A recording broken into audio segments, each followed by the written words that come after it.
First of all, thank you, Gail. Thank you to our hosts, Gail Pickin for Northwest Mind, Body, Spirit, and hosting Wellensburg. Without you, I wouldn't be here. So thank you.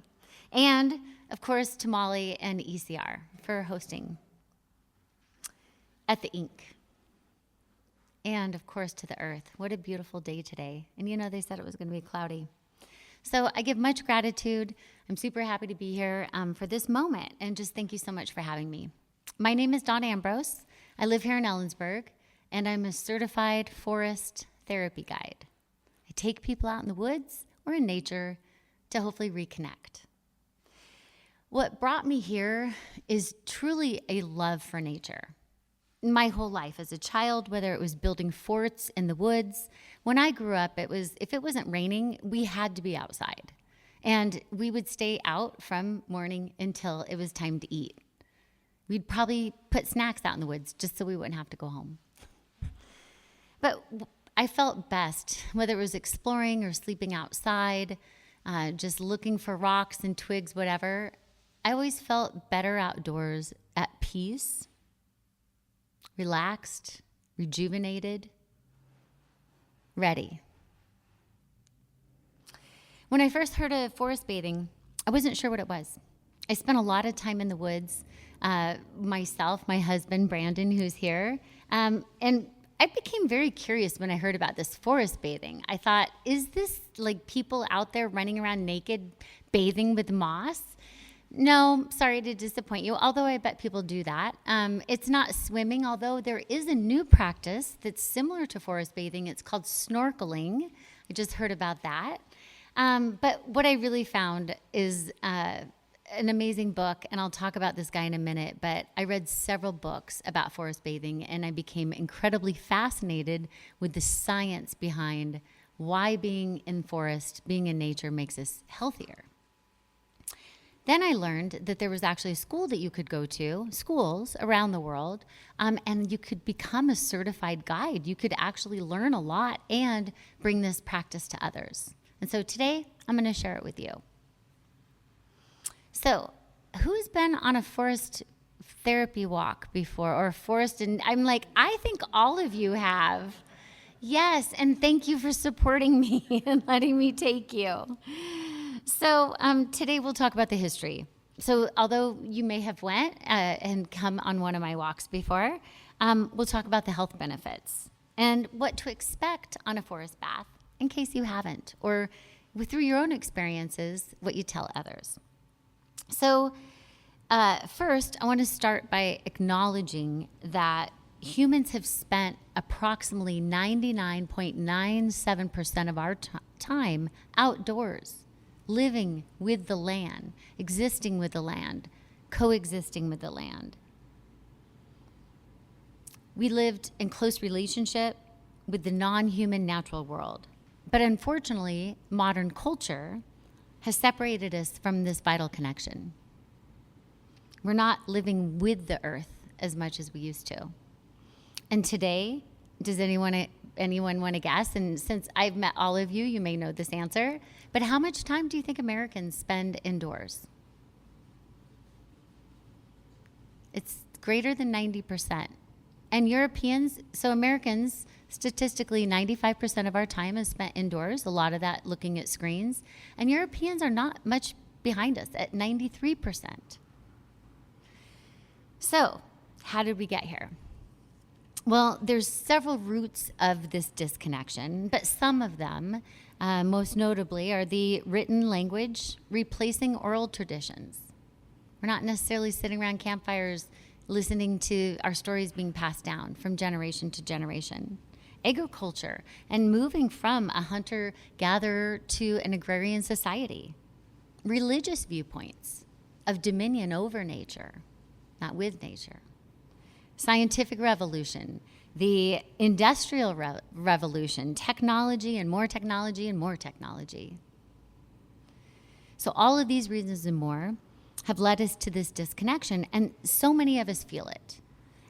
When you first arrived, I offered everyone a pine cone. It's in honor of John Muir, who said the clearest way into the universe is through a forest wilderness.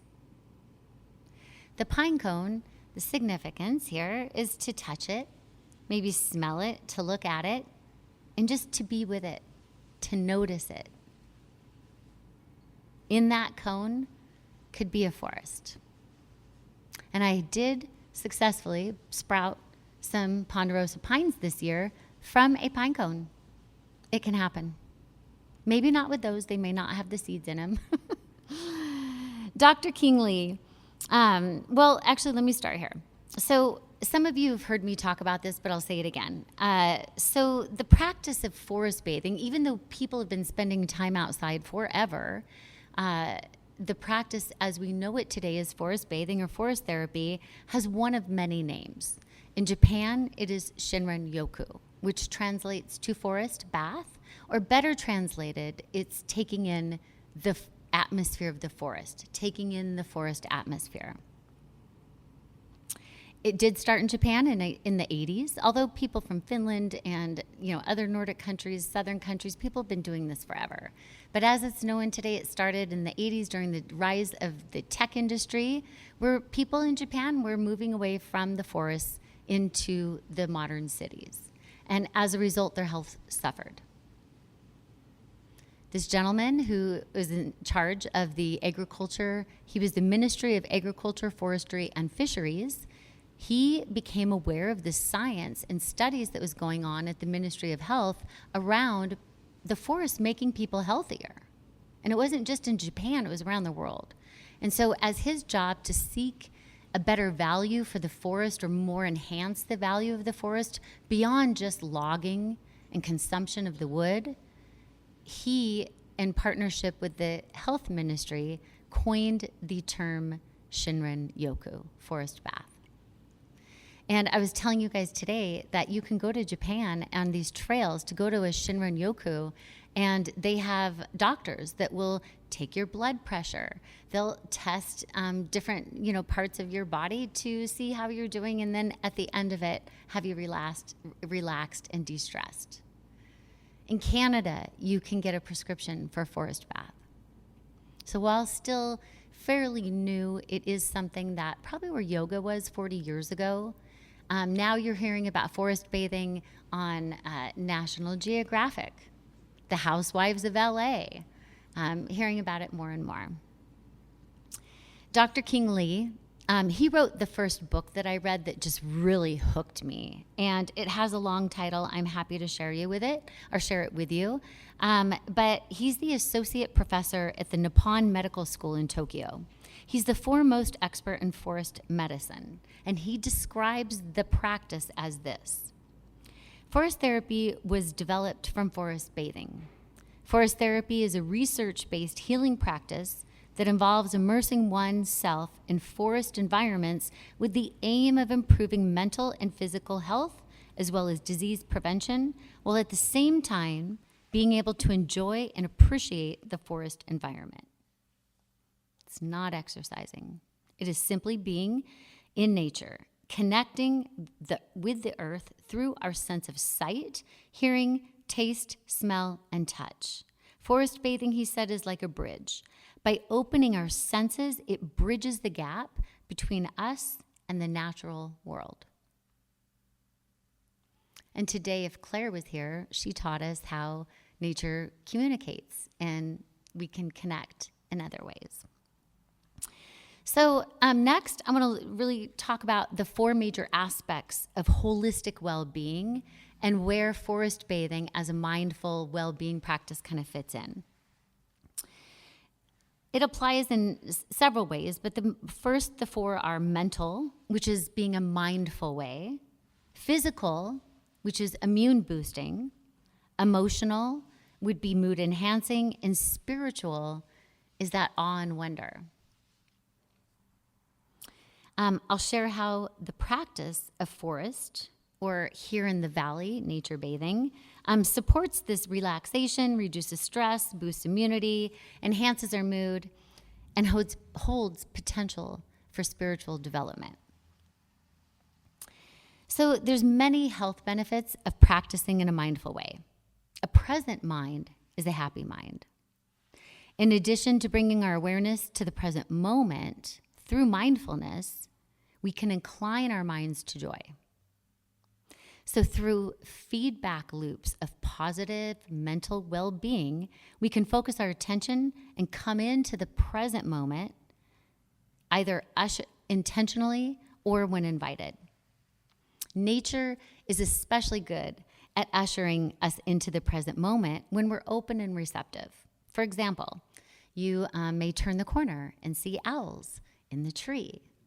Or you're driving down the road and you notice this amazing rainbow.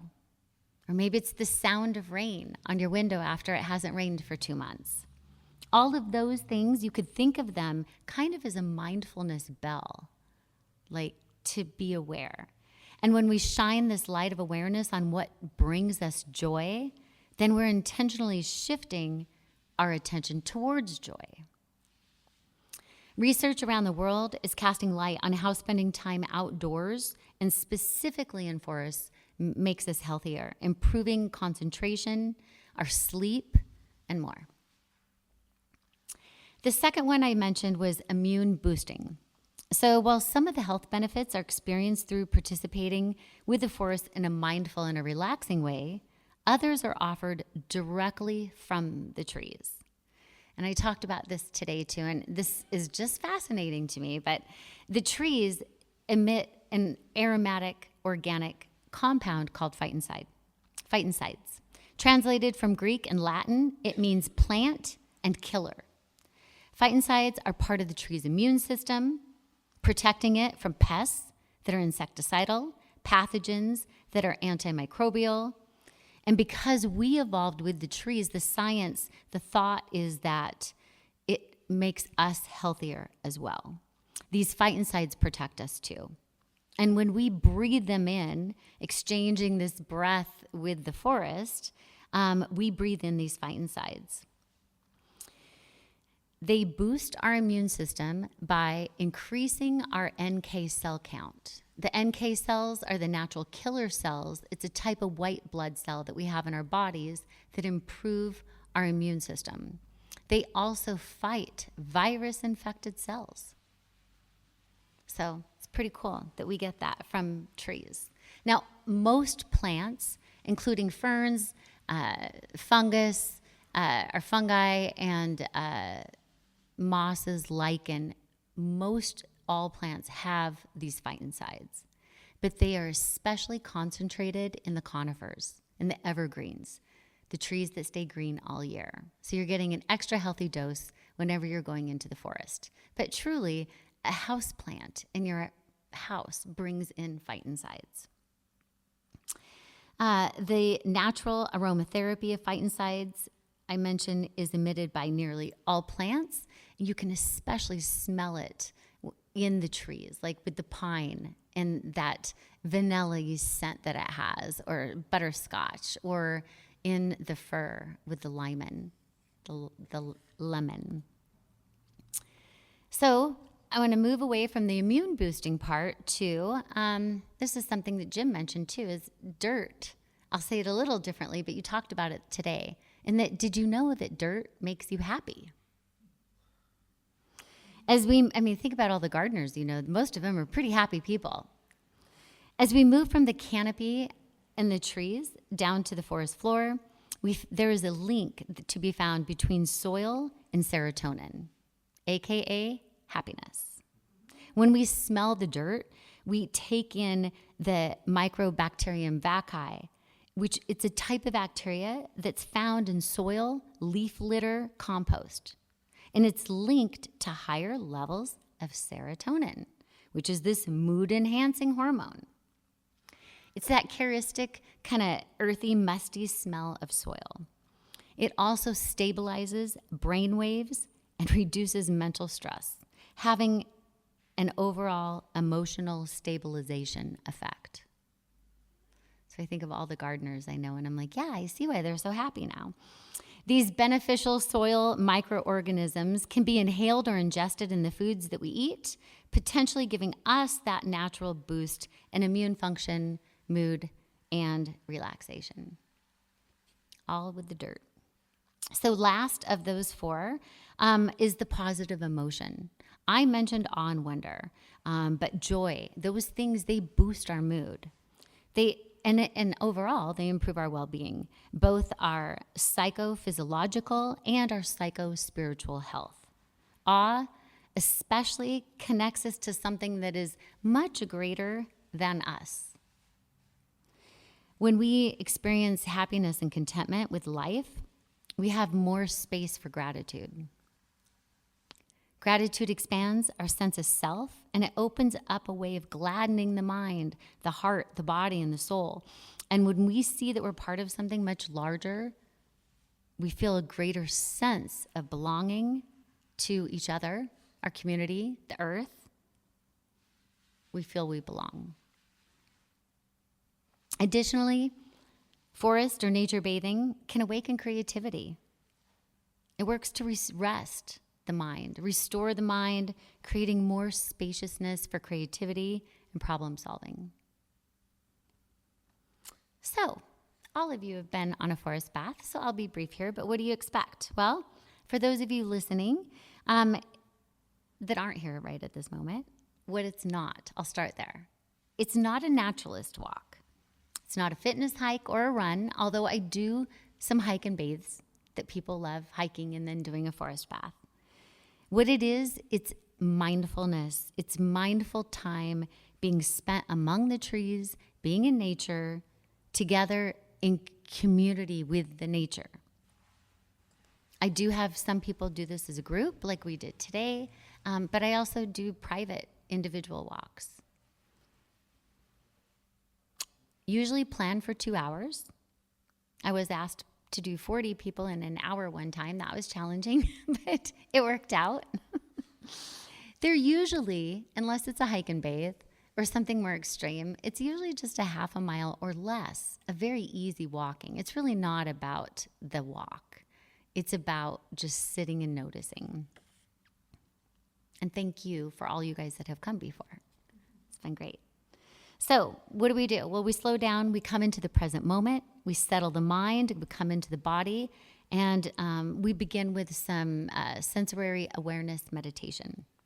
We open our senses, sense the 5 major being identified as the sight, what we're seeing, hearing, smelling, touching, and taste, with always, of course, taste being optional. We invite the importance of a heartfelt sense to connection to self with others and the natural world. That connection cultivates compassion. To love oneself is not vanity, it's sanity, said author Katrina Meyer. We do pause for pleasure. So throughout the time, as you know, I offer suggestions or invitations to engage with nature.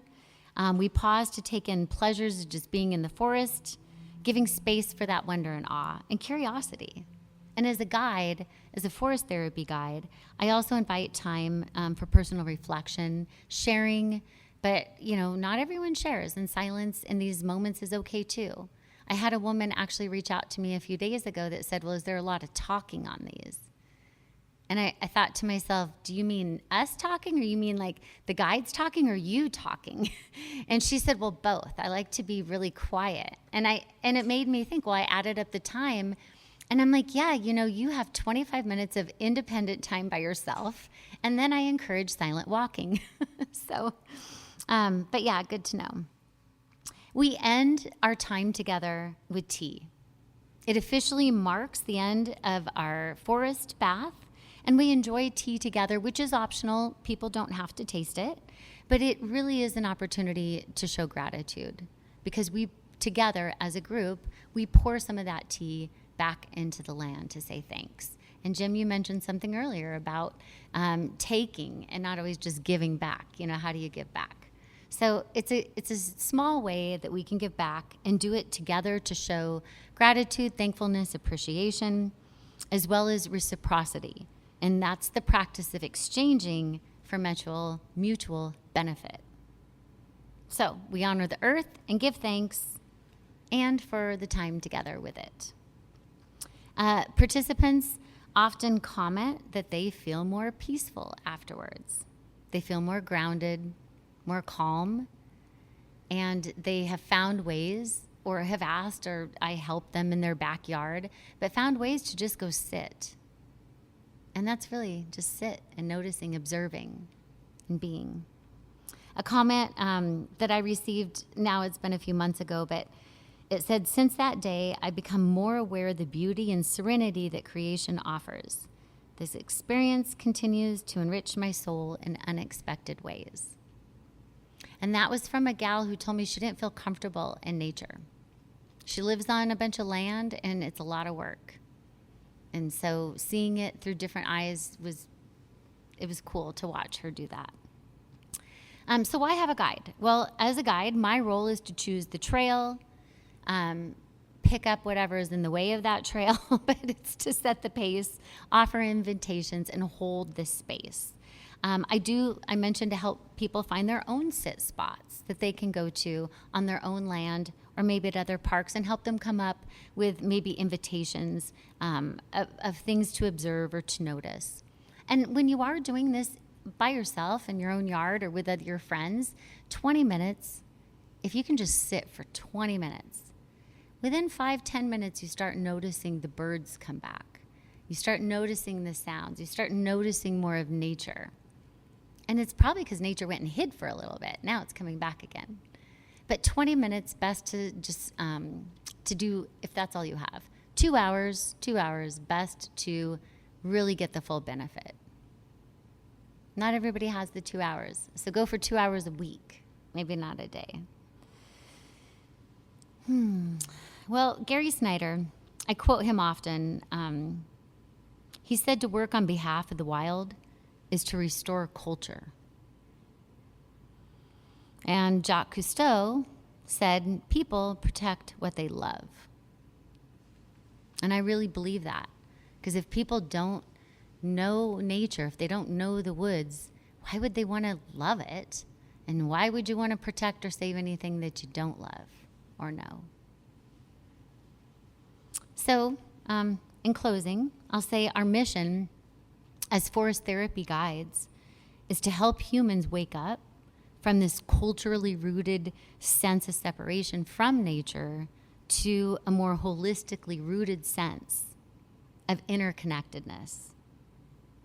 The reconnection will ultimately provide a greater kinship with the natural world and each other, to give love and then want to protect for now and our future generations.